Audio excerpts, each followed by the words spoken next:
Thank you. Senator Capito. Mr. Chairman, thank all of you all for being here. I'm around the corner here. I've been listening to the debate, very interestingly, obviously diverse opinions. I'm trying to think of my constituents listening to the same debate. I live in a small state, West Virginia, that has Nexstar stations and others. And I'm going back to the storm that we just had 2 weeks ago.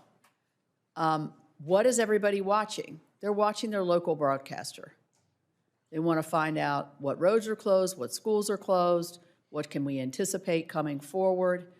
And, you know, we all laugh about, you know, when you get older, like I am, you know, you're all watching the Weather Channel all the time, or the weather of your local weather. This is really important for local broadcasting. I agree with Senator Cantwell that sports aspect of it is a huge aspect for a small state, because we can't access, you know, sometimes if you don't buy the Big 12 network, you can't watch West Virginia University play, which is like our pro team. We're not like the chairman that has all kinds of teams in his state. So, or Super Bowl winners like the ranking. I'm trying to get in good with both of them, if you can tell.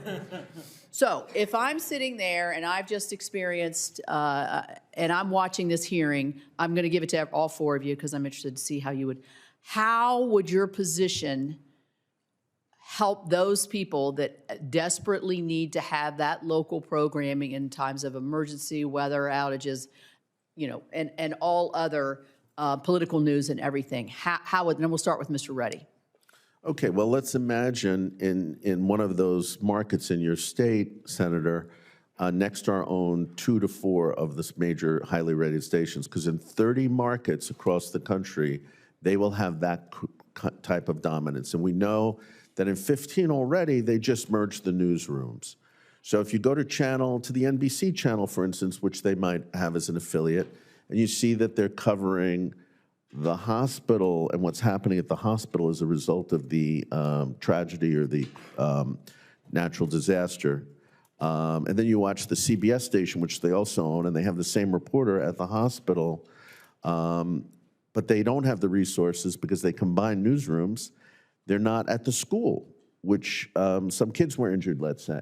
So they save money, but you have less content, less diversity of news.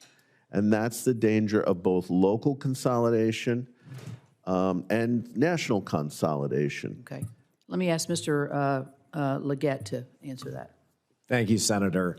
All right. Mr. Ruddy's narrative is a compelling one, but it's a fiction, because that is not what is happening in local communities. You know this well. WOWK, which Nexstar owns, is as committed a local station as exists in the country. True. And some of the combinations that we're talking about in local markets, they're the equivalent of one printing press being able to produce 2 newspapers. What we have shown over the course of the last decade in those markets where consolidation has occurred is that it means more local news and it means more local journalists. Now, certainly scale can mean some efficiencies when it comes to corporate overhead, but we as local broadcasters don't win if we're not producing the best local news in communities across the country. If we just become another nationalized media, we're losing that battle with Apple Plus, with Amazon Prime. That's not where Nexstar or any other local broadcast group is going to win in this media landscape. And the data shows that as we are able to get more revenue, whether it's from advertising or whether it's from retransmission consent, that's being plowed back into local journalism, and it's also ensuring that we can provide expensive sports on broadcast television. All right, Mr. Johnson.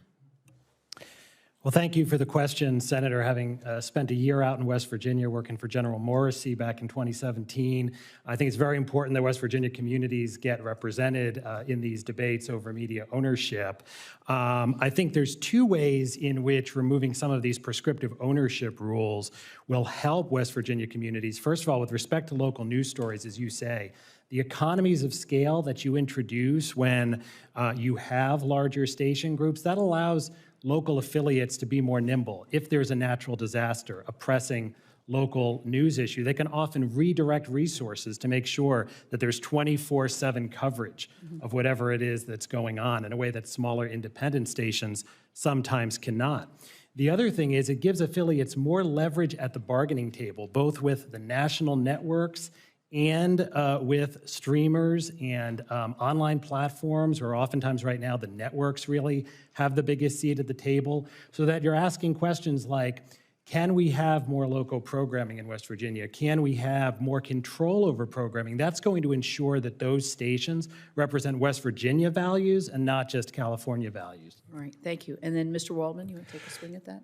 You know, I think in addition to what others have said, I would say, I know this topic of this hearing is the broadcast consolidation rules, but that's not the only factor that's going to affect whether you have local news in West Virginia. And so we do also need to look at the bigger picture here, which is big tech and what's about to happen with, or it is starting to happen with AI, and all the other ways that we can strengthen the local news environment. You know, we see around the country a flowering of new startups and efforts to help with local news, improving their business models, more philanthropy helping. But at the end of the day, I don't think we're going to get to what we need without big tech playing a role and public policy playing a role with creative solutions that will strengthen news in West Virginia and other places. Yeah, I mean, I think that local broadcasting is absolutely essential to retain. When I see what's happened to our state's newspaper, we're down to 5-day, without being too critical of the newspaper, a lot of it's national stories that are 2 days old. And so I don't want to see that happen to our local affiliates. And I want to protect that the best way that I can. So I appreciate the hearing. Thank you, Mr. Chairman.